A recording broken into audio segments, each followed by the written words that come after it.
সংবিধানে নির্দলীয় তত্ত্বাবধায়ক সরকার ব্যবস্থা ফিরিয়ে দিয়ে রায় দিয়েছে আপিল বিভাগ। তবে চতুর্দশ জাতীয় সংসদ নির্বাচনের সময় থেকে কার্যকর হবে এই ব্যবস্থা। প্রধান বিচারপতি ডক্টর সৈয়দ রেফাত আহমেদের নেতৃত্বাধীন 7 বিচারপতির পূর্ণাঙ্গ বেঞ্চ রিভিউ থেকে আসা আপিল মঞ্জুর করে এই রায় দেন। সর্বোচ্চ আদালতের এই সিদ্ধান্তকে দেশের গণতান্ত্রিক অগ্রযাত্রায় মাইল ফলক বলে মন্তব্য করেছেন জ্যেষ্ঠ আইনজীবী ও সুশীল সমাজের প্রতিনিধিরা। হুমায়ুন চৌধুরীর রিপোর্ট। ত্রয়োদশ সংশোধনীর মাধ্যমে 1996 সালে বিএনপি সরকারের আমলে সংবিধানে যুক্ত হয় নির্বাচনকালীন নির্দলীয় তত্ত্বাবধায়ক সরকার ব্যবস্থা। ওই ব্যবস্থার অধীনে পরবর্তী 3টি নির্বাচন গ্রহণযোগ্যতা পায় সবচেয়ে বেশি। তবে 2008-এ একই পদ্ধতিতে হওয়া নির্বাচনে বিজয়ী হয়েও উল্টো পথে হাঁটে আওয়ামী লীগ। 2011 সালে সর্বোচ্চ আদালতকে ব্যবহার করে তত্ত্বাবধায়ক সরকার ব্যবস্থা বাতিল করে আওয়ামী লীগ সরকার। সংবিধানে আনা হয় পঞ্চদশ সংশোধনী। রাজনৈতিক সরকারের অধীনে হওয়া 10ম জাতীয় সংসদে বিনা ভোটে জয়ী হন 153 জন। পরবর্তী 3টি নির্বাচনই প্রশ্নবিদ্ধ হয় সবার কাছে। জুলাই গণ আন্দোলনে রাজনৈতিক পট পরিবর্তনের পর তত্ত্বাবধায়ক সরকার ফেরাতে উদ্যোগ নেন রাজনীতিবিদ ও সুশীল সমাজের প্রতিনিধিরা। রিভিউ আবেদনের প্রেক্ষিতে পুনরায় আপিল শুনানির অনুমতি দেন সর্বোচ্চ আদালত। শুরু হয় আপিল শুনানি। বৃহস্পতিবার বহুল আলোচিত এ মামলার রায় ঘোষণা করেন আপিল বিভাগের পূর্ণাঙ্গ বেঞ্চ। টানা তৃতীয়বার অর্জন করেছে দেশের সেরা সুপার ব্র্যান্ড স্বীকৃতি বসুন্ধরা টিস্যু। রায় বলা হয়েছে যে অতীতের যে রায় দেওয়া হয়েছে এটি টেন্টেড, বাংলায় বলে কলঙ্কিত, এবং সেই জন্য বলেছেন তত্ত্বাবধায়ক সরকার ব্যবস্থা বাতিল করে 13 অ্যামেন্ডমেন্টকে যে আনকনস্টিটিউশনাল ডিক্লেয়ার করা হয়েছিল সেই রায়কে পরিপূর্ণভাবে বাতিল করা হলো ইন ইটস এন্টায়ারিটি। যেহেতু বিচারপতি খায়রুল হকের রায় বাতিল করা হলো, তার ফলে ত্রয়োদশ সংশোধনী যে তত্ত্বাবধায়ক সরকার ব্যবস্থা সেটা সংবিধানে ফিরে আসলো। এই জাজমেন্টটি এই দেশের জন্য একটা মাইল ফলক। আজকের রায়ের মাধ্যমে এটা স্পষ্টত হয়ে গেল যে এই নির্বাচনের ক্ষেত্রে এই নির্দলীয় তত্ত্বাবধায়ক সরকার ব্যবস্থা যেটি আজকে থেকেই সংবিধানে ফিরে এলো, তার অধীনে নির্বাচনটি আসন্ন নির্বাচনটি হবে না, নির্বাচনটি হবে পরবর্তী সময় থেকে। এই তত্ত্বাবধায়ক সরকার ব্যবস্থা বাতিলের মাধ্যমে নির্বাচন ব্যবস্থাকে নির্বাচনে পাঠিয়ে দেওয়া হয়েছিল, যার ফলে 3টি নির্বাচন আমাদের বিতর্কিত নির্বাচন হয়েছে, জালিয়াতি নির্বাচন হয়েছে। তো আমরা আশা করি তার অবসান ঘটবে। রায়ের প্রতিক্রিয়ায় নিজের পর্যবেক্ষণ ও মূল্যায়ন তুলে ধরেন অ্যাটর্নি জেনারেল। বাংলাদেশের মানুষ আগামী দিনে নিজের ভোট নিজে দিতে পারবেন। দিনের ভোট রাতে হবে না, মৃত মানুষ এসে ভোট দিয়ে যাবেন না। এরকম একটি গণতান্ত্রিক মহাসড়কে চলা শুরু করলেন বলে আমরা মনে করি। আমরা বলেছি এই রায়ের মাধ্যমে এমন কিছু আসবে না যেটা কোরআন বা বাইবেলিক হয়ে যাবে।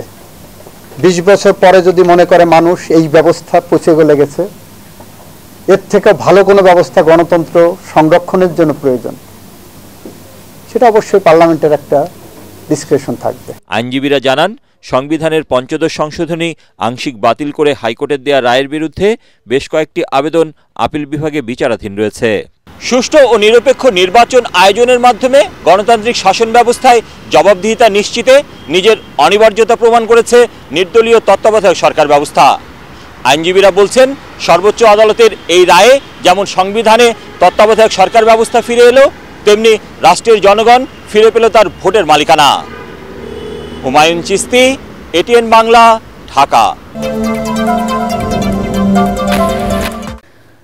তত্ত্বাবধায়ক সরকার ব্যবস্থা পুনর্বহালের রায়ে দেশে গণতন্ত্রের নতুন দিগন্ত উন্মোচন হবে বলে মন্তব্য করেছেন বিএনপির স্থায়ী কমিটির সদস্য আমির খসরু মাহমুদ চৌধুরী।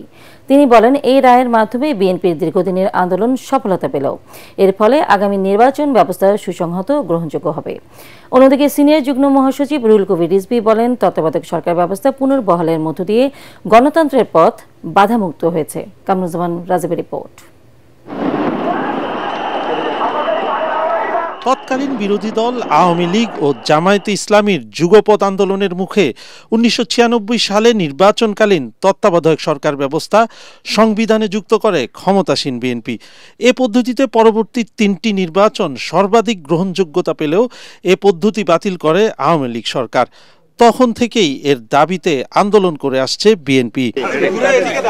ঢাকা বিশ্ববিদ্যালয়ে এক অনুষ্ঠানে তত্ত্বাবধায়ক সরকার ব্যবস্থা পুনর্বহালের রায়ের বিষয়ে প্রতিক্রিয়ায় বিএনপির স্থায়ী কমিটির সদস্য আমির খসরু বলেন, বিএনপির দীর্ঘদিনের আন্দোলন সফল হয়েছে, গণতন্ত্রের পথ উন্মুক্ত হয়েছে। তত্ত্বাবধায়ক সরকারের অনুপস্থিতিতে বাংলাদেশের মানুষকে যে ত্যাগ স্বীকার করতে হয়েছে, যে জীবনগুলো গিয়েছে, যে নির্বাচনগুলোকে কেড়ে নেওয়া হয়েছে, মানুষের ভোটাধিকার কেড়ে নেওয়া হয়েছে, তার মাধ্যমে যে অপশাসন, নিপীড়ন, নির্যাতনের রাজত্ব সৃষ্টি হয়েছে, তত্ত্বাবধায়ক সরকারের মাধ্যমে আমরা আশা করি সেটা আগামী নির্বাচনগুলোকে সুসংহত করবে। সুষ্ঠু নির্বাচন সম্ভব একটা কেয়ারটেকার সরকারের মাধ্যমে। এইখানে জাতীয় একটা ঐক্যমত আছে, সবচেয়ে ভালো কথা হচ্ছে সেই জায়গাটা। এই ঐক্যমতের মাধ্যমে আমি আগামী গণতন্ত্র বাংলাদেশে আমার মনে হয় একটা নতুন দিগন্তের দিকে আমরা যাচ্ছি। জাতীয় প্রেস ক্লাবে আরেক অনুষ্ঠানে আমির খসরু বলেন, নির্বাচন না হওয়া পর্যন্ত দেশের অচল অবস্থার সমাধান হবে না। নিরপেক্ষতা বজায় রাখতে অন্তর্বর্তী সরকারকে তত্ত্বাবধায়ক সরকারের আদলে কাজ করার আহ্বান জানান তিনি। কেয়ারটেকার সরকার পুনঃপ্রবর্তন হওয়াতে আমাদের দীর্ঘ আন্দোলনের একটা ফল আমরা পেয়েছি। তবে যেহেতু এই নির্বাচনে এটা আগামী নির্বাচন থেকে শুরু হবে কেয়ারটেকারের পুনঃপ্রবর্তনের বিষয়টি, আমি বলবো, আমি অনুরোধ করব বর্তমান সরকারকে এটা মাথায় রেখে বর্তমান সরকারকে কেয়ারটেকার সরকারের আদলে পরিচালিত করতে হবে। অন্যদিকে 24-এর গণ অভ্যুত্থানে নিহত ও আহতদের পরিবারের সদস্যদের সহায়তা প্রদান অনুষ্ঠানে বিএনপির সিনিয়র যুগ্ম মহাসচিব রুহুল কবির রিজভী বলেন, তত্ত্বাবধায়ক সরকার ব্যবস্থা পুনর্বহালের ফলে কেউ আর নতুন করে ফ্যাসিস্ট হতে পারবে না।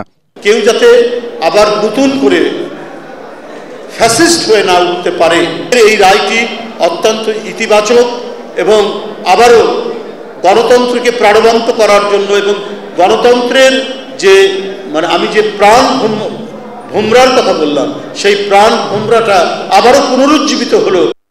কামরুজ্জামান রাজীব, এটিএন বাংলা, ঢাকা।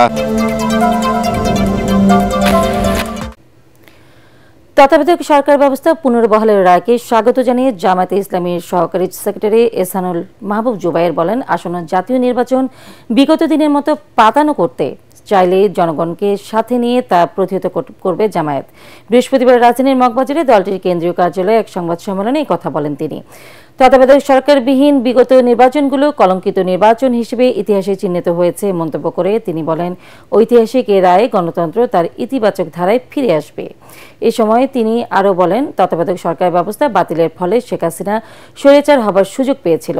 বলেন, তত্ত্বাবধায়ক সরকার ব্যবস্থার থিওরি প্রবর্তন করেছিলেন জামায়াতে ইসলামীর প্রয়াত সাবেক আমির অধ্যাপক গোলাম আজম। কেয়ারটেকার সরকার না থাকলে বা এই ধরনের একটি লেভেল প্লেইং ফিল্ড এবং নিরপেক্ষ সরকার ব্যবস্থা না থাকলে কি হতে পারে, 14, 18 এবং 24 আমাদের সামনে সেটা জাজ্বল্য উদাহরণ। আজকে মহামান্য সুপ্রিম কোর্ট ঐতিহাসিক সেই রায়টি দিয়েছেন। এই রায়ের মাধ্যমে কেয়ারটেকার সরকার বাংলাদেশে আবার পুনঃপ্রতিষ্ঠিত হলো। জাতির এই ক্রান্তি লগ্নে কেয়ারটেকার সরকার পুনঃপ্রতিষ্ঠা হওয়ার মাধ্যমে আমরা মনে করি যে গণতন্ত্র তার ইতিবাচক ধারায় ফিরে আসবে। বাংলাদেশের মানুষ তার ভোটাধিকার নিয়ে আর সন্দেহের মধ্যে থাকবে না। একটি সরকারের 5 বছর পূর্ণ হওয়ার পর কেয়ারটেকার সরকার প্রতিষ্ঠিত হবে এবং জনগণ ভোট দেওয়ার মতো একটি সুন্দর পরিবেশ পাবে।